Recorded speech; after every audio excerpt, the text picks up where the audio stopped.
D'habitude, on est plus orienté uniquement vers les forces armées. Nous avons rendu honneur à nos forces armées également, notamment à travers des remises de décorations, que ce soit pour les armées de manière classique, pour la gendarmerie, puis également pour la police nationale. Et je tiens à dire que cette cérémonie était particulière du fait de l'association, des personnels soignants, bien évidemment des personnels enseignants, des associations. Et donc l'objectif était de valoriser tous ceux qui ont été au contact à travers eux, tous ceux qui ont été au contact de nos concitoyens, qui les ont aidés, sachant que ça ne pouvait pas être exhaustif, mais quand même beaucoup de personnes étaient présentes justement pour témoigner de ce qui avait été fait au profit de nos concitoyens. C'est une reconnaissance de la nation, du travail qu'on a pu fournir pour les élèves, pour les parents pendant cette période. Tout le monde s'est rassemblé pour faire face à cette crise. Éducation nationale, monde soignant, sapeurs-pompiers, policiers, fonctionnaires, les associations aussi qui étaient à côté de nous, tous les collègues, enseignants, directeurs, directrices d'école se sont mobilisés comme jamais et ont assuré un service bien au-delà de ce qu'on leur demandait habituellement. Ce service a été jour et nuit, toute la semaine, le week-end inclus, donc vraiment un chapeau à tous mes collègues. Je trouve que c'est une belle intention effectivement, puisque ça permet de mettre en valeur le monde des soignants qui parfois est un petit peu oublié.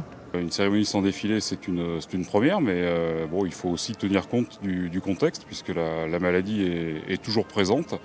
Le virus circule toujours, donc il est important de pouvoir s'adapter, continuer à maintenir une vie la plus normale possible, mais en respectant un certain nombre de mesures de prévention pour le bien de tous.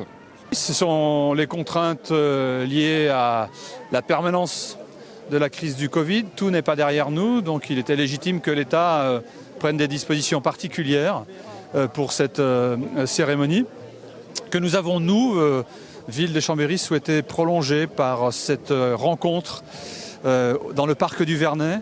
C'était notre façon aussi de remercier toutes celles et tous ceux qui, à un titre ou un autre, se sont engagés comme agents de l'État, comme agents de collectivité locale, comme agents de la fonction hospitalière, comme bénévoles aussi dans le combat qui a été mené par notre pays, et tout particulièrement ici à Chambéry, depuis le début du mois de mars contre le Covid. C'était important pour nous, élus à la ville de Chambéry, de les associer et de leur témoigner toute la reconnaissance de l'ensemble des habitantes et des habitants à tout le personnel de la ville, qu'ils aient été en première ligne ou alors sur des fonctions support nécessaires au fonctionnement de la collectivité.